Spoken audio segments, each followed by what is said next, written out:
Saya berada di unit riset Bogor Getas PT RPN, ingin melihat fasilitas pembuatan latek pravulkanisasi, sekaligus ngomong-ngomong dengan peneliti yang kompeten di bidang ini. Latek pravul itu merupakan salah satu pentahapan untuk pembuatan aspal karet. Di beberapa tahun yang lalu ya, dan juga tahun kemarin masih ada juga pembuatan aspal karet. Jadi ada dua jenis karet yang dibuat, yaitu karet berbasis cairan, yaitu dari lateks, dan juga karet berbasis padatan ya. Dan banyak digunakan juga itu aspal karet berbasis karet cairan, yaitu dari latek pravulkanisasi. Jalan yang menggunakan aspal karet lebih tahan dibandingkan dengan hanya aspal biasa, walaupun biaya awalnya lebih tinggi ya, tetapi kalau kita hitung persatuan luas, persatuan waktunya akan lebih murah, karena daya tahannya lebih lama. Sehingga pemerintah itu sangat cocok kalau mau menggunakan jalan berbasis aspal karet. Karena apa? Karena bisa meningkatkan efisiensi. Kita lihat ngomong-ngomong dengan peneliti yang kompeten juga di bidang ini. Ini saya ketemu dengan Dr. Irfan ya, akan ngomong-ngomong sedikit mengenai aspal karet.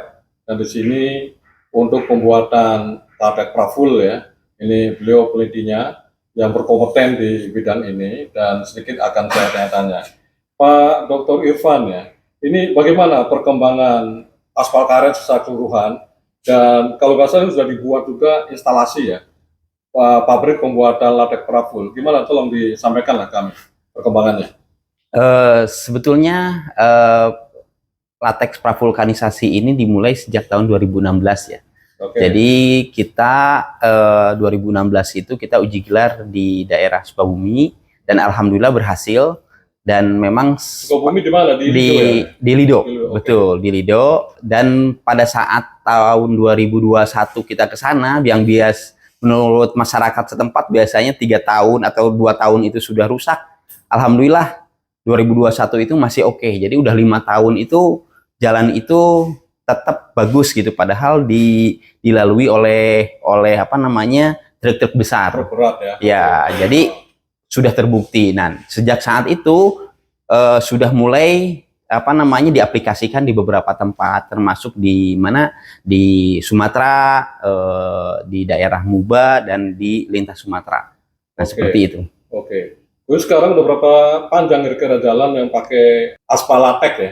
Iya. Untuk yang aspal yang dari lateks pravulkanisasi ini sudah beberapa puluh kilometer sebetulnya, mungkin tepatnya ya mungkin sekitar 30-an kilometer di seluruh Indonesia ya. Memang sebagian besar di Pulau Jawa dan Sumatera. Ya. Sekarang masih jalan nggak? Nah, terakhir sebetulnya kita ada order dari apa namanya di salah satu dari salah satu apa namanya perusahaan aspal. Tahun 2024. Nah, tahun 2025 ini belum ada. Mungkin sekarang kan pemerintah sedang efisiensi dan lain sebagainya ya untuk proyek pembangunan jalan. Oke. Mungkin ada yang bertanya ya, itu kelebihannya apa kira-kira aspal karet ini? Sebetulnya untuk kelebihannya kita kerjasama dengan apa namanya dinas PUPR ya. Pusditbang Jalan dan Jembatan pada saat itu, sekarang BIMTEK Jalan, dan dari hasil kajian mereka bahwa aspal lateks ini sebetulnya dapat meningkatkan umur pakai, jadi lebih lama gitu. Karena memang dia dapat menahan air masuk dan lain sebagainya, adanya polimer. Lebih lamanya itu berapa persen? Bisa 50 atau 100% daripada aspal biasa? Ya, tadi saja yang di Lido 2016 kita cek 2021 itu masih bagus. Jadi artinya udah 5 tahun itu. Nggak ada lubang-lubang ya? Iya, jadi belum ada perbaikan. Kalau nggak salah di Sawangan juga ada juga ya berbasis latek ya? Iya, di Sawangan itu ada juga yang berbasis latek, cuma di situ nggak sepanjang yang di Lido.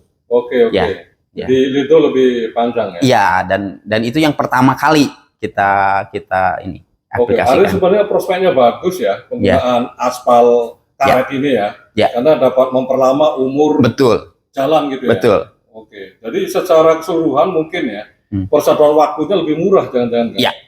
Ya. Karena lebih durable gitu. Betul. Jadi sebetulnya walaupun sebetulnya ada investasi di awal kurang lebih 30% lebih mahal, tapi karena durabilitasnya itu bisa 2 kali, itu yang membuat menjadi lebih murah. Betul. Lebih efisien. Betul. Nah, ini pemerintah ya, kalau ingin lebih efisien, itu aspal jalan pakailah karet, ya kan? Karena lebih tahan lama. Betul. Karena saya kira pengguna paling banyak itu usernya pemerintah kan? Ya. Baik pemerintah pusat maupun pemerintah daerah. Gitu. Ya. Oke, sekarang saya mau tanya-tanya sedikit ya, untuk latex paraful ini, itu kira-kira itu ada campuran lagi nggak di latex paraful itu? Ya, dalam membuat aditif aspal yang berbasis latex pravulkanisasi, tidak boleh menggunakan hanya latex. Oke. Karena latex alam itu mudah terdegradasi. Oke. Jadi kita harus menambahkan bahan-bahan kimia lain untuk meningkatkan ketahanan terhadap lingkungan dan ketahanan terhadap mekanik. Oke. Itu ya ini ya, perlu ada campuran ya? Betul, jadi perlu ada campuran. Oke. Coba lihat ada contohnya nggak yang seperti apa latex paraful ini? Jadi ini adalah latex alam yang sudah dicampur. Iya. Nah, prosesnya di mixing seperti yang di belakang ini. Di mana di mixing? Di sini ya? Di mixing di atas ini. Ya? Jadi mixernya dengan menggunakan suhu tertentu. Ada waktu tertentu. Jadi kita mixing di situ, terus kemudian kita campur dengan bahan-bahan kimia, terus kita dapatkan latex pravulkanisasi ini sebagai aditif aspal. Oke. Jadi yang membuat lebih tahan latex ya? Iya. Lebih stabil juga ya? Iya, lebih stabil dan memang setelah dicampur dengan aspal yang panas itu dia tidak terdegradasi. Oke. Ya. Bagus loh ya? Ya. Oke. Nah, saya kira ini salah satu cara juga untuk meningkatkan pendapatan petani. Kalau petani menghasilkan latex ya, latex kebun. Ya. Karena latex kebun harganya lebih mahal dibandingkan dengan kaplum atau slab, gitu ya. Nah, ini saya kira ini salah satu metode untuk meningkatkan pendapatan di tingkat petani ya. Tinggal menghasilkan latex kebun, kemudian dibuat berikutnya itu jadi latex pekat dulu ya. Iya, latex pekat. Latex pekat diproses menjadi latex paraful. Baru diproses lebih lanjut untuk aspal karet. Aspal karet, betul. Apa harapan Mas Irfan ke pemerintah? Apa harapannya? Ya, harapannya sebetulnya secara teknis sebetulnya ini sudah teruji bahwa ini meningkatkan durabilitas. Artinya apa? Artinya kami berharap dari pemerintah supportingnya supaya bisa mengaplikasikan aspal karet ini di jalan-jalan nasional maupun jalan-jalan daerah. Oke. Seperti itu. Jumlahnya banyak itu ya? Jumlahnya banyak. Tahu potensinya berapa ton kira-kira dari aspal karet ini? Ada penyerapan karet berapa ton? Penyerapan karetnya sebetulnya kalau semuanya memakai ini bisa cukup banyak ya. Kan sekarang konsumsi karet alam di Indonesia hanya 20%, mungkin bisa nambah 20% lagi. Kalau semuanya ini ya. Oke, terima kasih. Ya. Pak Irfan, sama-sama. good luck ya, semoga sukses. Ya, sama-sama.